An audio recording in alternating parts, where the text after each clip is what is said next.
আসসালামু আলাইকুম ওয়া রাহমাতুল্লাহি ওয়া বারাকাতুহু। সবাই কেমন আছেন? আলহামদুলিল্লাহ স্যার ভালো। আপনি কেমন আছেন? জি, আলহামদুলিল্লাহ ভালো। তো আমরা পড়ছিলাম practice of medicine. Practice of মেডিসিনের হচ্ছে যে খাদ্যনালীর কয়েকটি রোগ। তার মধ্যে আজকে হচ্ছে ৩ টি রোগ নিয়ে কথা। হ্যাঁ, তৃতীয় বর্ষের আমরা তৃতীয় বর্ষের প্র্যাকটিস অফ মেডিসিন নিয়ে কথা বলছিলাম। যারা তৃতীয় বর্ষে আছেন বা নিয়মিত ক্লাস করছেন তারা তো বুঝতেই পারছেন।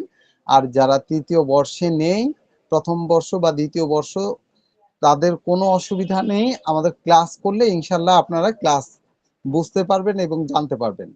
প্র্যাকটিস অফ মেডিসিন মূলত এমন একটি সাবজেক্ট যে সাবজেক্টের মধ্যে কোনো রোগের সংজ্ঞা, রোগের নামকরণ, শ্রেণী বিভাগ, এরপরে হচ্ছে যে রোগকে কিভাবে হচ্ছে ডায়াগনোসিস করা হয়, কি মেডিসিন দেয়া হয়, এর পাশাপাশি কি কি রোগ থাকতে পারে বা হতে পারে, এর ফলো আপ কি, করণীয়, বর্জনীয়, এর ভাবি ফল, এর রুগীটা ভালো হবে না মন্দ হবে, এটার প্রপারলি চিকিৎসা করলে সে মানে তার অবস্থা কি হবে, এই সকল বিষয় সম্পর্কেই আমরা প্র্যাকটিস অফ মেডিসিনে জানতে পারি।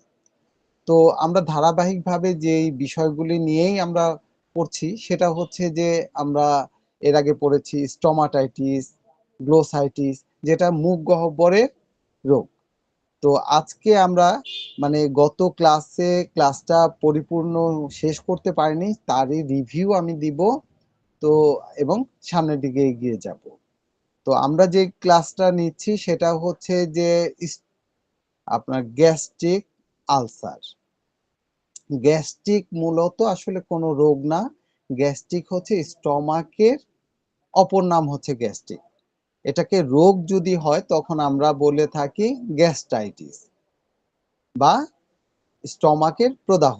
এটা ২ প্রকার, যেমন পেপটিক আলসার, ডিউডেনাল আলসার। বা পেপটিক হচ্ছে গ্যাস্ট্রিক মানে গ্যাস্ট্রিকে হচ্ছে যে যদি স্টমাকে কোনো কিছু হয় তাহলে হচ্ছে যে সেটা আমরা স্টমাক আলসার বলতে পারি, পেপটিক আলসার। আর যদি ডিউডেনামে হয় তাহলে ডিউডেনাম আলসার। আমরা যদি অ্যানাটমি ধরি যে আমাদের অ্যানাটমিটা কি, একদম মুখ থেকে পায়ুপথ পর্যন্ত আমাদের যে ডাইজেস্টিভ সিস্টেমের যে অঙ্গগুলি আছে আমরা সেই অঙ্গগুলি সম্পর্কেই আসলে জানতে পারলে আমাদের বিষয়টা পড়তে এবং শিখতে অনেক সুবিধা হয় এবং সহজ হয়। আমি সেই কথাটা আপনাদের মুখে বলে দিচ্ছি, এরপরে আমি দেখাবো। সেটা হচ্ছে যে প্রথমে মাউথ, মুখ, তারপরে টাং, তারপর টিথ, এরপরে ল্যারিংস, ফ্যারিংস, এরপরে ইসোফেগাস মানে খাদ্যনালী, এরপরে স্টমাক মানে যেখানে খাদ্য জমা হয়, এরপরে ডিউডেনাম স্টমাক যেখানে খাদ্য জমা হয় তারপরের যে বাঁকানো অংশ সেটাকে বলা হয় ডিওডেনাম, এরপরে জুজেনাম, ইলিয়াম, এরপরে আপনার লার্জ ইন্টেস্টাইন যুক্ত হয়। লার্জ ইন্টেস্টাইনে আবার ৩টা অংশ আছে: ascending clone, transverse clone, descending clone. এরপরে হচ্ছে যেখানে পায়ুপথের মল জমা হয় রেকটাম, আর যেদিকে বেরিয়ে যায় এটা হচ্ছে অ্যানাস। এই হচ্ছে মানে পুরোপুরি রাস্তা মাউথ টু অ্যানাস, যে জায়গাগুলি নিয়ে আমরা কথা বলছি সেই জায়গার রোগগুলি নিয়েই আমরা মূলত এখন আলোচনা করছি। তো আমরা পেপটিক আলসারের যে দুটো অংশ, গ্যাস্ট্রিক আলসার এবং ডিউডেনাল আলসার, সেই বিষয়ে আমরা কথা বলেছি, গত ক্লাসে কথা বলেছি। আমি সেই কথাগুলো কিছুটা বলে এরপরে আমরা দেখা যাচ্ছে যে এখানে যে ক্যান্সার হয় সেই বিষয় নিয়েও আলোচনা করব। তো আমি পেছনে ফিরে যাই, আমি স্ক্রিনে চলে গিয়ে সেই পেছনের কথাগুলি বলে আসি, যেটা যাদের মনে আছে বা যারা নতুন আছেন তারাও এর সাথে সম্পৃক্ত হয়ে বিষয়গুলো বুঝতে পারবেন। তো আমি স্ক্রিনে চলে যাচ্ছি।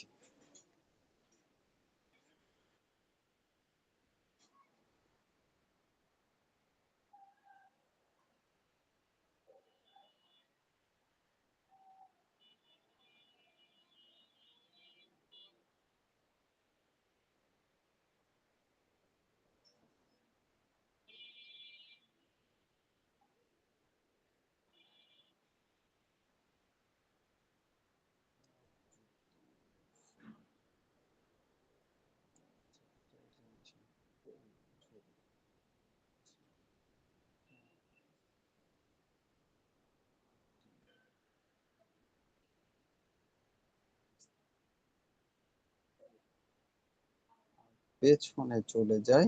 আচ্ছা, আমরা গত ক্লাসে এরকম একটি ছবি দেখেছিলাম না? আমার ছবি কি দেখা যাচ্ছে? প্লিজ একজন একটু জি স্যার। জি স্যার, দেখা যাচ্ছে। আচ্ছা, আচ্ছা। তাহলে আমার বলতে সুবিধা হয়। না হলে আমি হয়তো বলে যাচ্ছি, আমার কথা বুঝতে পারছেন না বা এটা হচ্ছে যখন এন্ডোস্কোপি করা হয়। এন্ডোস্কোপিটা কি?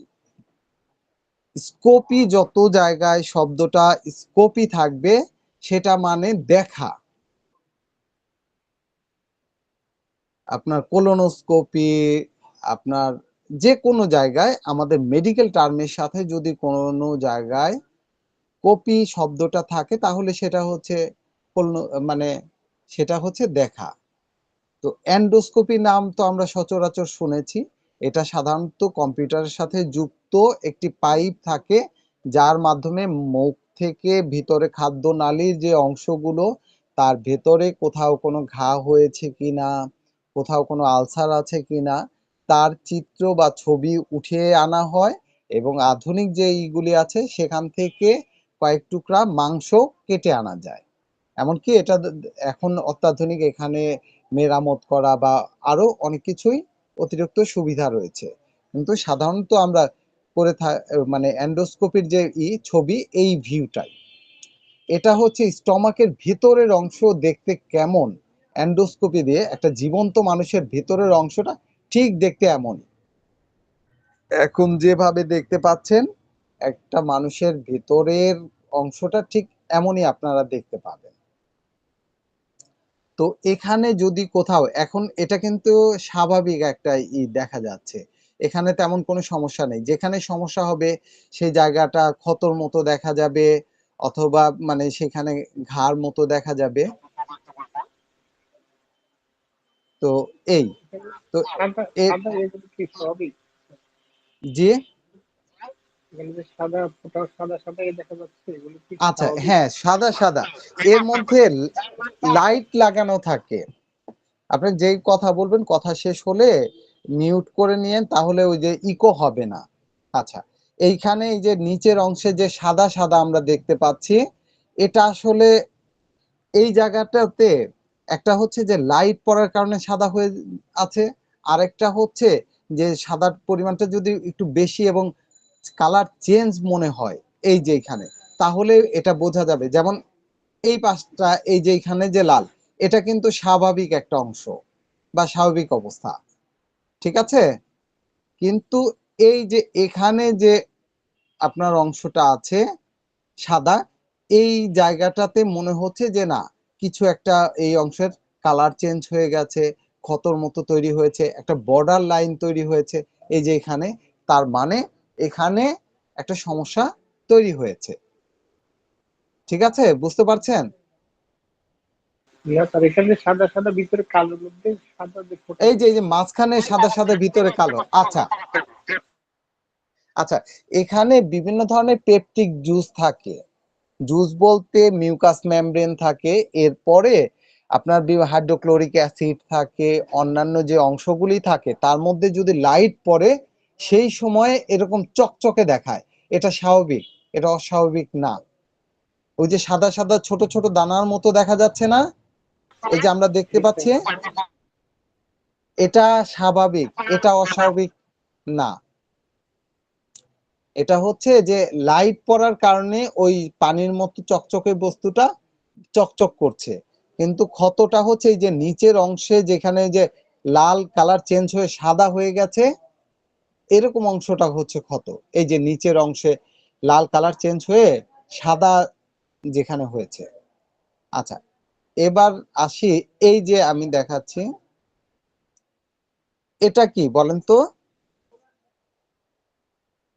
পাকস্থলী। হ্যাঁ, পাকস্থলী, স্টমাক, ঠিক আছে। আচ্ছা, এই স্টমাকে এর আগে আমি কি বলেছিলাম যে তিনটা অংশ আছে, এখানে আমি একটা জিনিস বড় করে দেখাই। এই যে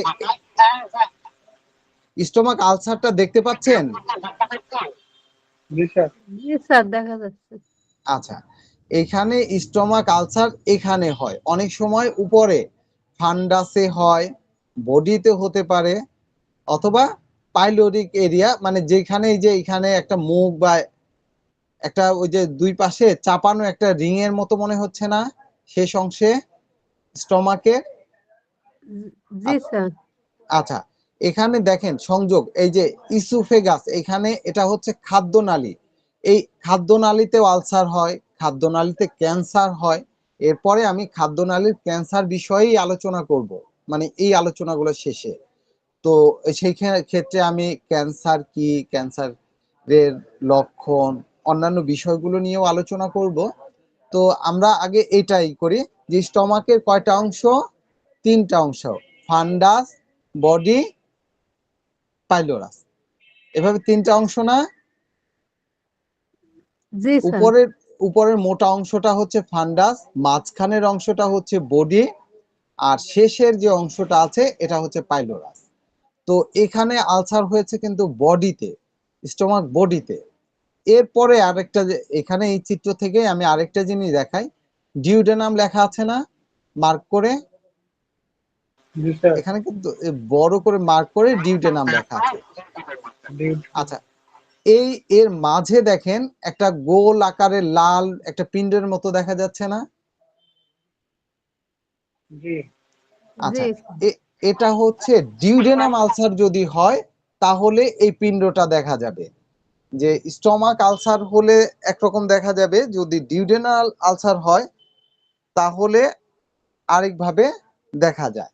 তো ডিউডেনাল আলসার এবং স্টমাক আলসারের মধ্যে কিন্তু দুইটাই কিন্তু পেপটিক আলসার। হ্যাঁ, পাকস্থলীর ক্ষত, কিন্তু পাকস্থলীর ক্ষত আর পাকস্থলীর মনে করেন যে যদি স্টমাকে হয় তাহলে একরকম, আর ডিউডেনামে যদি হয় তাহলে বিষয়টা ভিন্ন রকম। আচ্ছা, এখানে বেশ কিছু লক্ষণ আছে, কেউ বলতে পারবেন যে আলসার হলে কি কি লক্ষণ দেখা যায় বা আমরা কি কি লক্ষণ দেখতে পাই? আমি গত ক্লাসে বলেছিলাম। খাবার ঠিকমতো হজম হবে না, বমি, বমি একটা ভাব আসবে এবং শারীরিক এবং মানসিক তার একটা মানে অস্থিরতা দেখা দিবে এবং তার ভেতরে একটা মনে হবে প্রদাহ হয়েছে, ভিতরে কিছু একটা জ্বলা-পোড়া এরকম হতে পারে। হ্যাঁ, সুন্দর। এই তো মনে করেন যে আপনি পড়ে আসছেন বা পড়ে আসলে বা ওই ইগুলো লেকচারগুলো খুব মনোযোগ দিয়ে শুনলে তাহলে বলা যায় যে আমরা এখানে বেশ কিছু লক্ষণ থাকবে। এই লক্ষণগুলো দেখে আমরা বুঝতে পারবো যে একটা হচ্ছে অজীর্ণতা বা তার মধ্যে খাদ্য হজম ঠিকভাবে হবে না। এরপরে পেট ব্যথা, এটা একটা কমন ই যে আলসার হয়েছে পেট ব্যথা নাই, এ ধরনের খুব কম পাওয়া যাবে। পেট ব্যথাটা অবশ্যই থাকবে, এটা পেপটিক আলসারেও থাকবে, ডিউডেনাল আলসারেও থাকবে, দুটো আলসারেই থাকবে। তো আমরা তাহলে কিভাবে বুঝবো যে আমাদের গ্যাস্ট্রিক আলসার হয়েছে না ডিউডেনাল আলসার? একটা হচ্ছে যে আমরা টেস্ট করে তো বুঝতে পারি, কিন্তু ডাক্তার যারা শুধু টেস্টের উপরে নির্ভর করেই আমরা যে সবকিছু বুঝবো তা না। আমরা কিছু লক্ষণ দেখেও কিন্তু নির্ণয় করতে পারি যে এটা স্টমাক আলসার না এটা ডিউডেনাল আলসার। তো এর প্রধান যে রক্তক্ষরণ হয়, আপনার দুটো ক্ষেত্রেই রক্তক্ষরণ হয় এবং স্পর্শকাতরতা, পেটে হাত দেওয়া যায় না, পেটে মানে প্রচন্ড স্পর্শকাতরতা থাকে এবং বমি থাকে। এবার আসেন যে এই ইগুলোর মধ্যে আমরা পার্থক্য কিভাবে বুঝতে পারবো, পেপটিক আলসারের, গ্যাস্ট্রিক এবং ডিউডেনাল আলসারের পার্থক্যগুলো আমরা কিভাবে বুঝতে পারবো? পেপটিক আলসারের বমিটা সাধারণত বমি হয়, বমির সাথে টকটকে লাল রক্ত দেখা যায়, রুগী খেতে পারে না, খেতে গেলে ১-১.৫ ঘন্টার মধ্যেই তার বমি, জ্বালা পোড়া বা ব্যথা বেদনা এ ধরনের অবস্থা দেখা দিবে। কিন্তু ডিউডেনাল আলসারে কিন্তু এরকম দেখা দিবে না। ডিউডেনাল আলসারে সাধারণত বমন হয় কম, বমন হলেও আপনার পেপটিক যে জুস সেখানে পিত্তটা কম থাকে, যেটা স্টমাক আলসারে পিত্তর পরিমাণ বেশি থাকে। এক, দ্বিতীয়ত পেপটিক আলসারে আপনার যেমন টকটকে লাল রক্ত থাকে, ডিউডেনাল আলসারে টকটকে লাল রক্ত থাকে না, সেখানে একটু কালচে, যেহেতু ওর অবস্থানটা একটু দূরে, ওখান থেকে মানে বমিটা ভেতর থেকে বাইরের দিকে আসার জন্যেই ই হয়। আর আপনার গ্যাস্ট্রিক আলসার বা স্টমাক আলসারে আপনার হয়, বমি হয় বেশি, ডিউটেনাল আলসারের তার তুলনায় একটু কম হয়। এবং জ্বালা পোড়ার কথা যদি ধরি, তাহলে দেখা যাবে যে গ্যাস্ট্রিক আলসারে আপনার স্টমাক আলসারে ১ থেকে ১.৫ ঘন্টা বা ২ ঘন্টার মধ্যেই তার জ্বালা পোড়া, খাওয়া দাওয়ার পরেই তার জ্বালা পোড়া হবে, যার কারণে রুগী খেতে চাবে না। খেলেই তার এইরকম অসহনীয় জ্বালা পোড়া হবে, তার রুগীর ওজন কমে যাবে, রুগী আস্তে আস্তে শুকিয়ে যাবে, দুর্বল হয়ে যাবে। কিন্তু ডিউডেনাল আলসারের রুগীরা কিন্তু পুরো উল্টো একটা জিনিস, এদের ৩-৪ ঘন্টা পরে পেট ব্যথা শুরু হয়। আর পেট যখনই খালি থাকে তাদের ব্যথা শুরু হয়, যার কারণে ডিউডেনাল আলসারের রোগীরা বারবার খায় এবং অসুস্থ মানুষ বুঝবেই না যে তার ডিউডেনাল আলসার হয়েছে, সে ওই ৩-৪ ঘন্টা পর পর খাচ্ছে। খায় এই জন্যই, খেলে সে একটু আরাম পায়, আরাম বোধ করে, যার কারণেই তারা করে কি বারবার খায়। খেয়ে যেখানে স্টমাক আলসারে রোগী শুকিয়ে যায়, ঠিক উল্টাটা কাজ হয়, ডিউডেনাল আলসারে রোগীরা মোটা হয়ে যায়, বারবার খেতে হয়, তাদের না খেলেই জ্বালা পোড়া শুরু হয়, খেলে সে ৩-৪ ঘন্টা ৫ ঘন্টা ভালো থাকে। আরো একটা আছে, রক্তের কথা যেটা বলেছি, সাধারণত ডিউডেনাল আলসারের রক্ত পায়খানার সাথে বের হয়ে আসে, আর যেহেতু লম্বা রাস্তা পার হয়ে যায়, সেই রক্তটা মোটেও লাল থাকে না, তখন কালো আলকাত্রার মতো কালো হয়ে যায়। পায়খানার সাথে রক্ত যাবে, রক্তটা কালো, যেহেতু কিছুটা হজম প্রক্রিয়ার মধ্যে, ওই রক্তগুলা হজম প্রক্রিয়ার মধ্য দিয়ে যায়, যার কারণে সেই রক্তটা কালো বর্ণ ধারণ করে, অনেকটা আলকাত্রার মতো কালো ধারণ করে। স্পর্শকাতরা তো উভয়ের মধ্যেই আছে, ব্যথা জ্বালা পোড়া এগুলি উভয়ের মধ্যেই আছে। তো এভাবে মানে বিশেষ করে এই দিয়ে এটা আমরা খুব সহজে নির্ণয় করতে পারি, এবং তরুণ রোগের ক্ষেত্রে এটা সহজে নির্ণয় করা যায় এবং সহজেই রোগীকে ভালো করা সম্ভব হয়। কিন্তু অনেক দিনের যদি পুরনো হয়, তাহলে সেই রোগীকে কিন্তু ভালো করা বেশ কঠিন এবং জটিল হয়ে যায়, রোগী দিন দিন শুকিয়ে যায়। আচ্ছা, এই তো গেল মোটামুটি ডিউডেনাল এবং এই স্টমাক বা পেপটিক আলসার, এই গ্যাস্ট্রিক আলসার এবং ডিউডেনাল আলসারের পার্থক্য। আমাকে কি কেউ বলতে পারবেন যে এই পার্থক্যগুলা কি কি?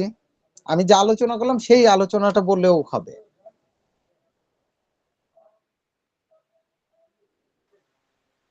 ডিউডেনাল আলসারের রোগী পেট খালি থাকলে ব্যথা হয়, এই জন্য রোগী বারবার খায়। সেপটিক আলসার হলে তার দেখি খেলে ব্যথা হয়। জি বলেন। ডিউডেনাল আলসারের মধ্যে রোগীর রক্তক্ষরণ হবে মলের সাথে, এটা রং হবে কালো বা কাঁচের মতো। বমি হবে, বমির সাথে টক থাকবে। টক বলতে অ্যাসিডিটি থাকে, জি। আচ্ছা, এরপরে সেপটিক আলসারের বমির মধ্যে এরকম টক ভাব থাকবে না, রক্তক্ষরণ হতে পারে।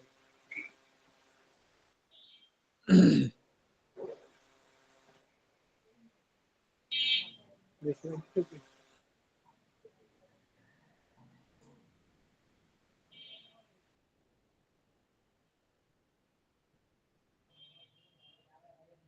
আচ্ছা, ঠিক আছে, আমরা মোটামুটি জানলাম। এবার আসা যাক যে এর ভাবি ফল যদি ধরি, তাহলে ভাবি ফল কি হবে। যে এর ভাবি ফল কিন্তু তরুণ রোগে সহজেই ধরা পড়ে, চিকিৎসা করলে খুব সহজে ভালো হয়ে যায়, কিন্তু পুরানো রোগ হলে কিন্তু ধরা পড়ে না, ধরা পড়াটা কঠিন হয়ে যায়। সেই রোগটা ভালো করাও আসলেই কঠিন, যে ১০-১৫ বছর যাবত ভুগতেছে এই রোগে, এই ধরনের রোগী ভালো করা অনেক কঠিন। আচ্ছা, এবার আরেকটা আসি, আমরা যদি এই রোগের রোগ নির্ণয় করি, আমরা বুঝতে এখানে সেপটিক আলসারের মধ্যে লক্ষণ অনুসারে মোটামুটি কোন ওষুধগুলো ব্যবহার করতে পারে। আচ্ছা, আমি ওষুধটা আরো পরে বলবো, আমি ওষুধ বলে দেব ইনশাল্লাহ, হোমিওপ্যাথিক ওষুধ বলবো। আচ্ছা, এবার আমরা রোগ নির্ণয় যদি করতে চাই, এই রোগের সাথে আপনার আর কি কি রোগ আছে যেটা এর কাছাকাছি রোগ বলতে পারেন? এর কাছাকাছি রোগ হতে পারে, মনে করেন যে স্টমাকে ক্যান্সার হলো, ক্যান্সার হতে পারে, তারপরে আপনার লিভারের রোগ, কারণ আমরা বাইরে থেকে তো বুঝবো না। লিভারের রোগে দেখা যাবে পেট ব্যথা করতেছে, এটা হতে পারে। তারপরে এমনি পেট ব্যথা হতে পারে, হিস্টেরিয়া হতে পারে, নেফ্রাইটিস, এই ধরনের যে কোনো রোগেই লক্ষণগুলো কাছাকাছি, আমরা প্রথমেই কিন্তু বুঝতে পারবো না। এরপরে আমরা রোগ নির্ণয় করব কিভাবে? এটার যদি আমরা টেস্ট দেই তাহলে কি কি টেস্ট দিতে পারি এবং কি কি টেস্ট দিলে আমরা রোগটা নির্ণয় করতে পারবো। তো একটা হচ্ছে কমন এন্ডোস্কোপি। এন্ডোস্কোপির মাধ্যমে যে প্রথমে যে এটা দেখালাম, কোথাও ক্ষত থাকলে আমরা সেটা দেখতে পারবো, এটা সোনোগ্রাফি। নির্ণয় করতে পারবো। আচ্ছা, এরপরে আছে যে ওইখানে আমি একটা কথা বলেছি যে মাংস কেটে নিয়ে আসে না, মাংস কেটে এনে ওটা যদি বায়োপসি করা হয় তাহলে আপনার বোঝা যাবে যে এখানে ক্যান্সারের সেল আছে কি নেই। তাহলে এই টেস্টের মাধ্যমে, বায়োপসি টেস্টের মাধ্যমে আমরা নিশ্চিত হতে পারবো যে মানে ক্ষত হয়েছে ঠিক আছে, সে ক্যান্সারে আক্রান্ত বা আক্রান্ত না। এরপরে বেরিয়ামিন এক্স-রের মাধ্যমে এটা রোগ নির্ণয় করা যায়। বেরিয়ামিন হচ্ছে এক ধরনের পাউডার, এটা প্রথমে খাওয়ানো হয় রোগীকে, খাওয়ানোর পর এক্স-রে করলে যে জায়গাটা ক্ষত হয় ওই জায়গার মানে চিত্র এবং অন্য জায়গার চিত্রগুলা একটু ভিন্ন থাকে, রং একইভাবে গ্রহণ করে না, সাদা এক ধরনের পাউডারের মতো। তো যার কারণে ও এক্স-রে দ্বারা নির্ণয় করা যায়। এছাড়া আছে আপনার কমন যে টেস্টটা দেয় সেটা হচ্ছে যে ব্লাড টেস্ট। আচ্ছা, ব্লাড টেস্ট মানে সব ক্ষেত্রে কেন ব্লাড টেস্ট দেয়া হয়? দেখবেন যে অ্যালোপ্যাথিক ডাক্তার বা এমনি ডাক্তাররা অন্যান্য রোগের পাশাপাশি সব টেস্টের পাশাপাশি কেন ব্লাড টেস্ট দেয়া হয়? এটা কিন্তু একটা কমনই। এই প্রশ্নটা স্বাভাবিকভাবেই আসে না? তো আমরা ব্লাড থেকে আসলে অনেক কিছু, অনেকগুলো ইনফরমেশন পেতে পারি ব্লাড টেস্টের মাধ্যমে। তার একটা অন্যতমই হচ্ছে যে, যে কারো কোথাও কোনো প্রদাহ হলে তার ইএসআর বেড়ে যাবে। তারপরে আপনার যে হোয়াইট ব্লাড সেল, এগুলি বেড়ে যাবে। যেমন আমরা ডেঙ্গু জ্বর হোক, অন্য কিছু হোক, তখন প্ল্যাটিলেট বেড়ে যায়। তেমনি অনেক রোগী আছে যার ব্লাড টেস্টের মাধ্যমে বেড়ে আমরা নির্ণয় করতে পারি। ঠিক এইখানে যদি আমাদের আলসারও হয় তাহলে ইএসআর এর মাত্রা দেখা যাবে, বা ক্যান্সার হলে ইএসআর এর মাত্রা অনেক বেশি পাওয়া যাবে। হোয়াইট ব্লাড সেলের পরিমাণ বেড়ে যাবে, কাউন্ট বেড়ে যেতে পারে। মানে এভাবে আসলে এই রোগগুলো নির্ণয় করা হয়। এই জন্যে কমন ভাবে ব্লাড টেস্টটা সিবিসি বা মানে কমন যে ব্লাড টেস্ট, আগে মানে ব্লাড আরই লিখতো, এখন সিবিসি লেখে, তো এটা দিয়ে দেওয়া হয়। আচ্ছা, এবার চিকিৎসার ক্ষেত্রে আমরা রোগ নির্ণয় করি। আর এখানে কি আল্ট্রাসোনোগ্রাফি? আচ্ছা, আলট্রাসোনোগ্রাফি ভালো কথা বলেছেন। এই ক্ষেত্রে স্টমাকের ক্ষেত্রে আলট্রাসোনোগ্রাফির রোলটা খুব কম। আলট্রাসোনোগ্রাফিতে স্টমাকের এগুলো খুব ভালো আসে না। লিভারের কি কি আসে আমি বলি। আমি আলট্রাসোনোগ্রাফির উপরে ওই যে ডিপ্লোমা করেছি, তো আমি জানি এখানে একদম আসবে না তা না, কিন্তু মানে বিশেষ করে স্টমাকের রোগ নির্ণয়ে আলট্রাসোনোগ্রাফির ভূমিকা খুব বেশি ভালো না। এই জন্যই এই ক্ষেত্রে আলট্রাসোনোগ্রাফি দেয়া হয় না। আচ্ছা, এই আলট্রাসোনোগ্রাফি কি কি আসতে পারে? লিভারের সমস্যা আসতে পারে, গল ব্লাডারের সমস্যা আসতে পারে, কিডনির সমস্যা আসতে পারে, প্রোস্টেটের সমস্যা আসতে পারে, মহিলাদের প্রেগন্যান্সির অবস্থা আসতে পারে, এবং পেটের যে কোনো জায়গায় যদি কোনো প্রকার সমস্যা থাকে সেগুলি সহজে আসবে।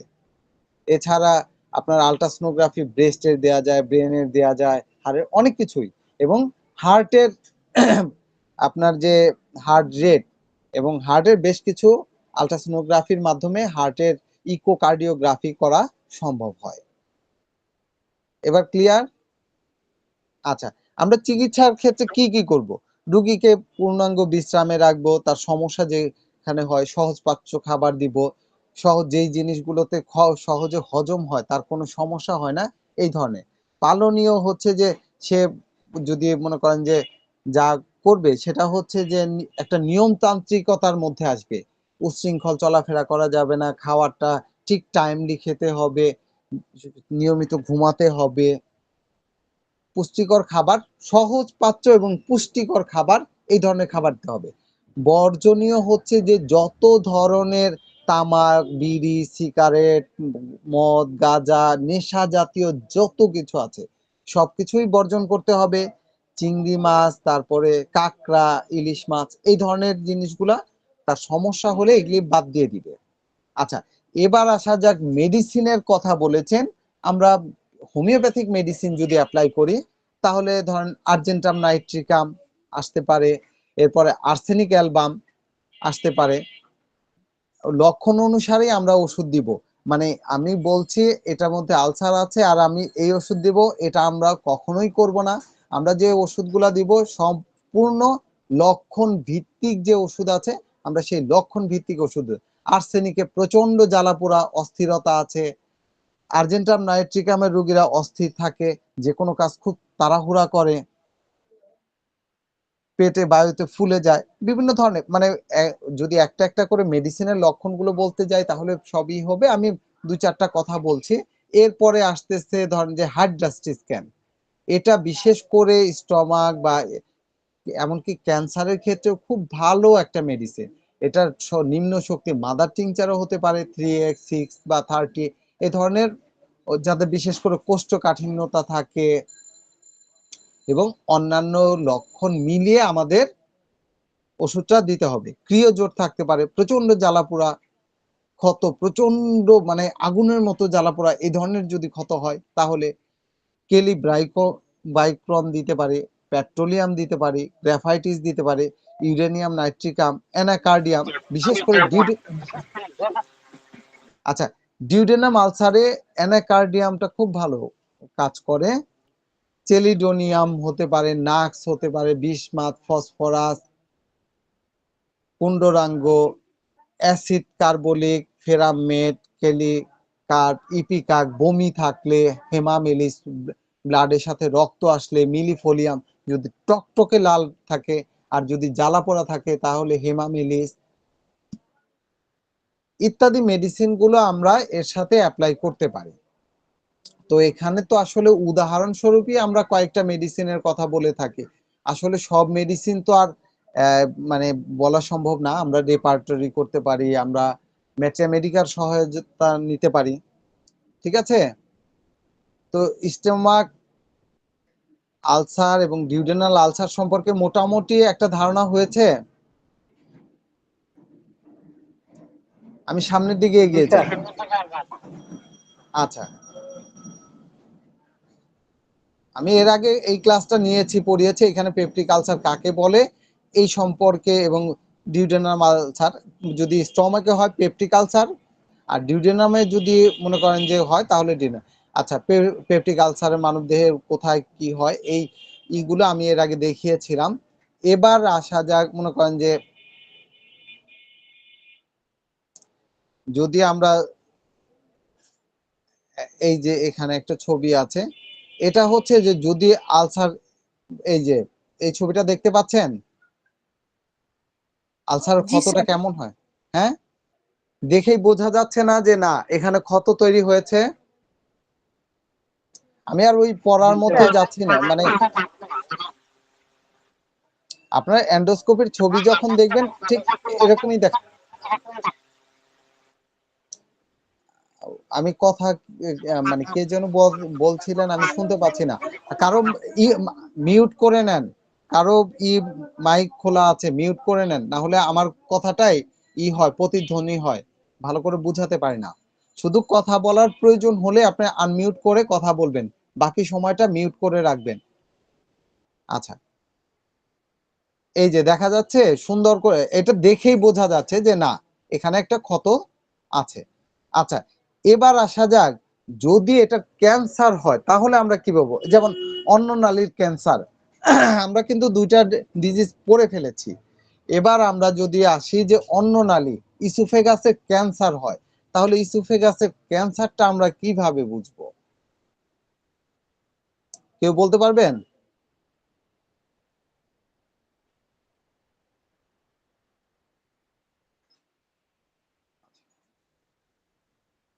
আচ্ছা,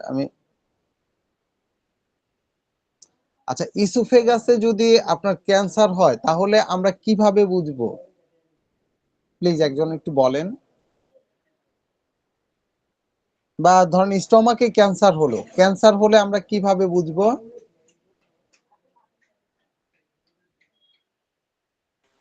স্যার সেটা বায়োপসি করলে বোঝা যাবে। কি করলে? বায়োপসি করতে হবে, সেখান থেকে অংশ কেটে নিয়েছে অথবা হ্যাঁ, এন্ডোস্কোপির মাধ্যমে।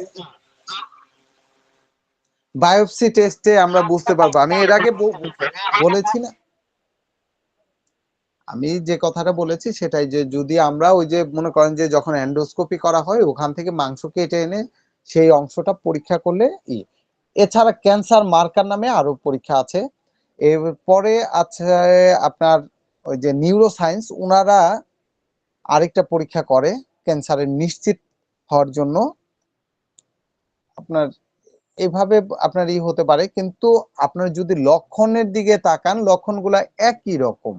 আপনার মনে করেন যে ওই পেপটিক আলসার বা ডিউডেনাল আলসারে যেমন ক্যান্সারের ওই রকমই, কিন্তু তার প্রবলতা আরো বেশি। দেখা যাবে যে সেখানেও আপনার বমি হতে পারে, সেই জায়গাটা ফুলে যেতে পারে, বমি বমি ভাব, খাবার পেটে প্রচন্ড ব্যথা, রক্ত বমি, ওজন কমে যাওয়া, গাঢ় বা কালো মল। এই যে লক্ষণগুলো, এটা হচ্ছে যে আমরা কমন ভাবে পেয়েছি না, এই লক্ষণগুলো ক্যান্সারের ক্ষেত্রেও পাবো। কিন্তু ক্যান্সারের ক্ষেত্রে আমরা খুব দ্রুত পাবো, সেখানে ক্যান্সারের সেল আমরা টেস্ট করলে সেখানে ক্যান্সারের সেল পাবো। এটা একটা। দ্বিতীয় কথা হচ্ছে আপনার স্বাভাবিকভাবে দেহের ওজন যতটুকু কমে যাবে, ক্যান্সার হলে তার তুলনায় অনেক বেশি দ্রুত কমে যাবে, খুব দ্রুত কমে যাবে। তার রোগ লক্ষণগুলো খুব দ্রুত দেখা যাবে অনেক বেশি বৃদ্ধি দেখা দিবে। এখন সেটা আপনার তার খাদ্য গ্রহণের সমস্যা হবে, টেস্ট করলে আমরা দেখতে পাবো। এই ক্যান্সার গুলো যদি অন্য নালী, আমরা পড়েছি যে অন্য নালীর ক্যান্সার, এটা আমাদের ক্যান্সার অফ ইসোফেগাস বা অন্য নালীর ক্যান্সার। আমি প্রথমে মুখ থেকে স্টমাক পর্যন্ত যে পাইপ লাইনটা আছে এটাকে কি বলা হয়? অন্ন নালী বা খাদ্য নালী।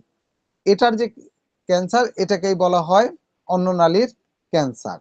আচ্ছা, আমি একটু ছবি দেখাই, আমার কাছে আসলে ছবিগুলো অনেক বেশি। আচ্ছা,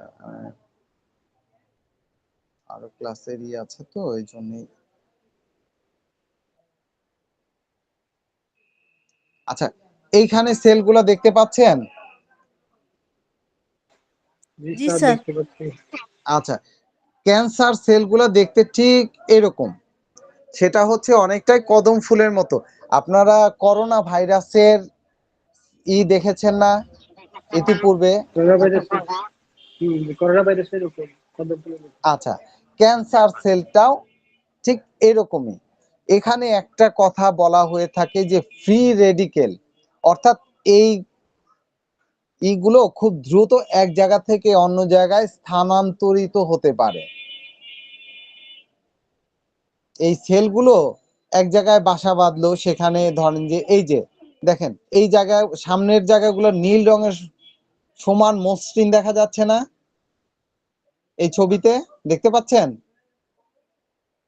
এই ছবিটা দেখতে পাচ্ছেন? জি স্যার। জি, দেখতে আচ্ছা পাচ্ছি। আচ্ছা, এখানে দিয়েই আমি আপনাদের উদাহরণ দেই বা দেখাই, বুঝাই। সেটা হচ্ছে যে এই যে সামনে নীল রঙের যে অংশটুকু, এটা ধরেন যে একটা স্বাভাবিক অবস্থা। আনমিউট করেন কারো, প্লিজ, মানে কারো মাইক মিউট করা আছে, মিউট করে রাখেন। আচ্ছা, এই যে সামনের যে অংশটুকু আছে, এই অংশটুকু ধরেন স্বাভাবিক অংশ, কিন্তু ওই যে লাল লাল গোল গোল যে অংশগুলো আমরা দেখতে পাচ্ছি না, ঠিক ক্যান্সারের ঠিক এরকমই একটি অবস্থা হয়। হঠাৎ করে এখানে অ্যাট্রপি দেখা দেয়, সেখানে প্রচুর পরিমাণের ক্যান্সার সেল আসতে থাকে এবং গ্রোথ অর্থাৎ ফুলে যেতে থাকে, এবং ফুলে যে ওই জায়গাটা ভয়াবহ অবস্থা তৈরি হয়, প্রচন্ড ক্যান্সারের জ্বালাপোড়া তৈরি হয়। যে জায়গাগুলো এইখানে যেমন এই যে, এবং আস্তে আস্তে সে বিস্তার লাভ করে এবং সে ওই জায়গার মধ্যে সীমাবদ্ধ থাকে না, সে ওই জায়গা থেকে অন্যান্য জায়গায় সে এই যে এরকম ভাবে আস্তে আস্তে ছড়িয়ে সমস্ত জায়গায় আক্রমণ করতে থাকে, যার কারণে খুব দ্রুত রোগী মারা যায়। আর এখন পর্যন্ত যতগুলো আপনার রোগ আছে তার মধ্যে এই ক্যান্সার রোগটাই আপনার যে খুব বেশি রোগী মারা যাচ্ছে। আমরা চিকিৎসা করতেছি, চিকিৎসার ক্ষেত্রে আমরা এর আয়ত্তে আনতে খুব কষ্ট হচ্ছে, ভালো হয়, তবে তার চেয়ে রোগীদের যদি প্রথম অবস্থায় আসে সেটা ভালো হয়, কিন্তু পরবর্তী অবস্থায় এটা মারা যায়। তবে তুলনামূলকভাবে আমরা অনেক ক্যান্সারই কিন্তু আমাদের হোমিওপ্যাথিতে ভালো হয়ে যায়, যেটা প্রথম অবস্থায় যদি আসে। যেমন আমরা কিভাবে বুঝবো, অনেক জায়গায় দেখা যায় টিউমার, সেই টিউমারটা থেকে হয়তো পরবর্তীতে ক্যান্সারের রূপ নিত, কিন্তু আমাদের ওষুধে সেই টিউমারটা ভালো হয়ে যাচ্ছে। ভালো হয়ে যাচ্ছে মানে পরবর্তীতে আর ক্যান্সারের রূপ বা ক্যান্সারের ওই পর্যায়ে যায় না। যদি প্রথম স্টেজে আমাদের কাছে কেউ আসে তাহলে তাকে চিকিৎসা দিলে খুব সহজেই সে ভালো হয়ে যেতে পারে। দ্বিতীয় স্টেজে আসলেও অনেক সময়ই ভালো হয়ে যেতে পারে, কিন্তু তৃতীয় এবং চতুর্থ স্টেজে যদি আসে তাহলে তার ভালো করাটা খুব কঠিন। যেমন মডার্ন মেডিকেল সায়েন্সের সংজ্ঞা অনুসারে ক্যান্সারের রোগীকে কেউ যদি ট্রিটমেন্ট দিয়ে 4-5 বছর বা তার অধিক দিন সে ভালো থাকে, সুস্থ থাকে, তাহলেই তাদের কথা মতো সেই রোগীটা ভালো হয়ে গেছে বা সুস্থ হয়ে গেছে। যেটা অহরহ আমাদের হোমিওপ্যাথিক ডাক্তাররা অনেক সময় চিকিৎসা দেন, তাদের চিকিৎসায় রোগীরা ভালো হয়ে তার মানে কষ্টগুলা লাঘব হয় এবং তারা দীর্ঘদিন পর্যন্ত ভালো থাকেন।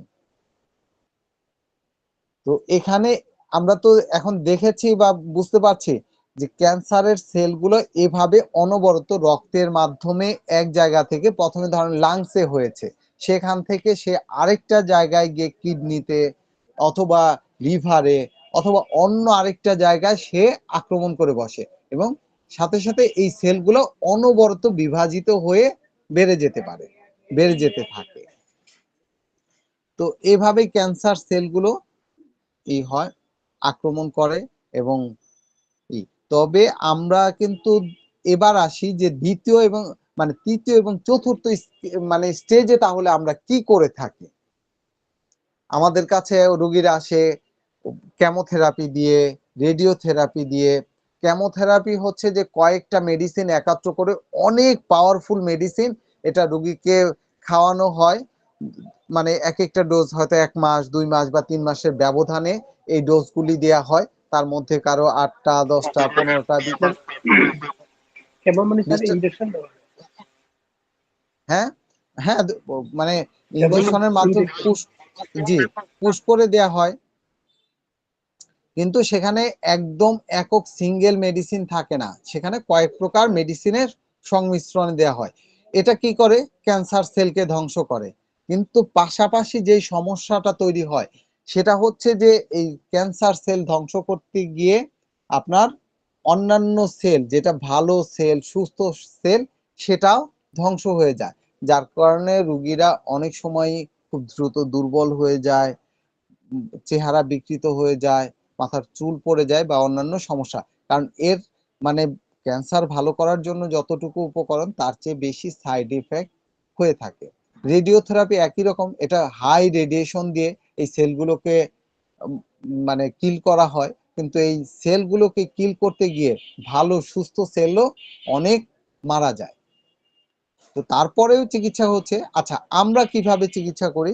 আমরা লক্ষণ ভিত্তিকই হোমিওপ্যাথিক চিকিৎসা করে থাকি। তবে একটা জিনিস সব সময় মনে রাখবেন যে আমরা অনেকেই অনেক উচ্চ শক্তির মানে চিকিৎসা করি এবং মনে করি উচ্চ শক্তিটাই আমাদের জন্য খুব ভালো, আবার অনেকে নিম্ন শক্তি দেয়। তবে আমরা এই কথা বলবো না যে মনে করেন যে যে যেটা দিয়ে চিকিৎসা করে ভালো হয়, যেমন ক্যান্টের দর্শন হচ্ছে উচ্চ শক্তি দিয়ে ট্রিটমেন্ট করা, আবার দেখা যাবে যে ক্লার্ক উনি নিম্ন শক্তি, এরা কিন্তু স্কলার, হোমিওপ্যাথির এক একজন পিলার, কিন্তু এরা নিম্ন শক্তি দিয়ে ট্রিটমেন্ট করেছে, ক্যান্সারের মতো রোগকে ভালো করেছেন, এই ধরনের ওনাদের স্টাডিতে পাওয়া যায়। তবে আমরা যেটা জানি, যেখানে ফিজিওলজিক্যাল চেঞ্জ, যেখানে প্যাথোলজিক্যাল চেঞ্জ আসে, অর্থাৎ স্বাভাবিক অবস্থা থেকে অস্বাভাবিক অবস্থায় আসে, সেই ক্ষেত্রে নিম্ন শক্তি অ্যাপ্লাই করলে তুলনামূলক রোগ লক্ষণগুলো বাড়ে কম এবং রোগী আরাম পায়। এখন আমরা মনে করেন যে একটা রোগী খেতে পারতো না, আমাদের চিকিৎসায় সেই রোগীটা খেতে পারছে। একটা রোগীকে অ্যালোপ্যাথি থেকে ছেড়ে দিয়েছে যে সে আর 2 মাস বাঁচবে, 1 মাস বাঁচবে বা আর বেশি দিন বাঁচবে না, এভাবে ছেড়ে দেয় চিকিৎসা করতে করতে। অথচ সেই রোগীগুলাও আমাদের কাছে এসে বিশেষ করে হোমিওপ্যাথিতে ট্রিটমেন্ট করে দেখা যাচ্ছে যে রোগীটা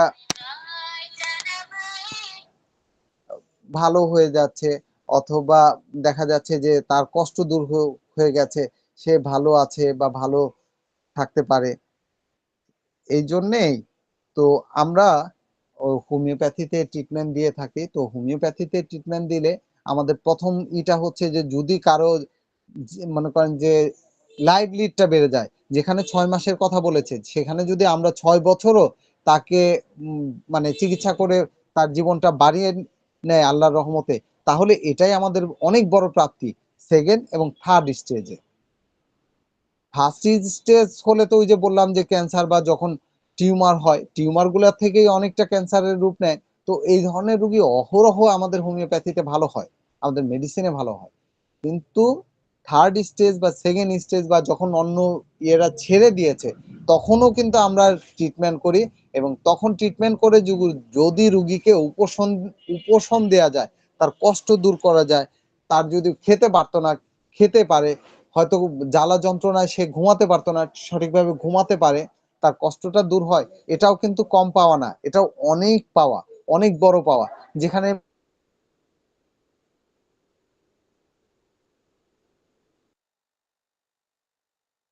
হয় সেই ক্ষেত্রে আমরা কিন্তু মানুষের অনেক উপকার করতে পারি, খুব কাছাকাছি যেতে পারি, খুব মানুষের যদি আমরা এই চিকিৎসা খুব ভালো জ্ঞান অর্জন করতে হবে, প্রতিটা বিষয় খুব ভালো করে জানতে হবে, এর কতগুলো ক্লাস আছে, কোথায় কোথায় হয়, কোথাকার ক্যান্সারের বৈশিষ্ট্য কেমন, কি মেডিসিন দিলে ভালো হয়, এটা না জেনে শুধু আমি অল্প কিছু জেনে আমি ক্যান্সারের ট্রিটমেন্ট করি, ক্যান্সার বিশেষজ্ঞ, এই ধরনের আমরা কখনোই করব না। মানুষের জীবন নিয়ে আমরা কখনোই এমন ট্রিটমেন্ট করব না, এমন ভুল যেটা আমরা বুঝি না, যেটা জানি না, দরকার হয় রেফার করব। অ্যালোপ্যাথিতে প্রচুর এক ডাক্তার আরেক ডাক্তারের কাছে রেফার করে, আমি না বুঝলে আমার চেয়ে সিনিয়র যে আছে তার কাছে রেফার করব, যিনি ভালো ট্রিটমেন্ট দেয় তার কাছে রেফার করব। তাতে রুগী চলে গেল বা হাত ছাড়া হলো, এটা বড় কথা না, কিন্তু তার চেয়েও বড় কথা হচ্ছে যে রুগীটার জীবন বাঁচলো, সে ভালো একটা ট্রিটমেন্ট নিতে পারলো। আমরা অল্প পরেই এই কাজটা কখনোই করব না। আর যারা সিনিয়র আছে বা যারা খুব ভালো জানে তাদের অবশ্যই সহযোগিতা নিব, তাদের কাছ থেকে বিভিন্ন ভাবে জানবো, আর আমরা নিজেরাও পড়বো এবং অনবরতই চিকিৎসা জীবনে যদি কেউ ভালো করতে চায় তাহলে তাকে সারা জীবন স্টাডি করে যেতে হবে। আজকে একটা পড়েছি, ভুলে যেতে পারি, ভুলে যাওয়াটাই স্বাভাবিক, কিন্তু আবার যদি আমরা পড়ি তাহলে আবার আমরা পড়তে পারবো, জানতে পারবো এবং বুঝতে পারবো। তো আমরা 3টা ডিজিজ এর আগে পড়েছি, আমি রিভিউ হিসাবেই আবার সংক্ষিপ্ত করলাম। একটা হচ্ছে পেপটিক আলসার, তার মধ্যে হচ্ছে গ্যাস্ট্রিক আলসার এবং ডিউডেনাল আলসার, তার লক্ষণ, চিকিৎসা, ভাবি ফল এবং মানে সবকিছু বলেছি। অন্ননালীর ক্যান্সারের কথা বলতে গিয়েই আমরা আসলে ক্যান্সারের সম্পর্কে কিছুটা ধারণা দিয়েছি, বলেছি এবং টেস্টের কথা বলেছি। যাক, এরপরে আপনাদের কারো কোনো প্রশ্ন থাকলে আপনারা আমাকে প্রশ্ন করতে পারেন। আচ্ছা, আমি তাহলে স্ক্রিন অফ করে আমি স্লাইডে চলে যাচ্ছি।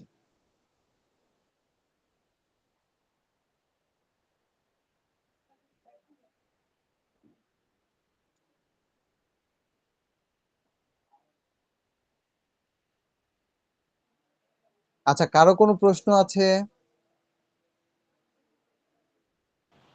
যে কারো কোনো প্রশ্ন থাকলে বলেন। না স্যার, প্রশ্ন নাই আমার। আমার কথা যদি বুঝতে অসুবিধা হয় বা কোনো কিছু জানতে অসুবিধা হয় তাহলে বলতে পারেন। আসসালামু আলাইকুম। ওয়ালাইকুম আসসালাম।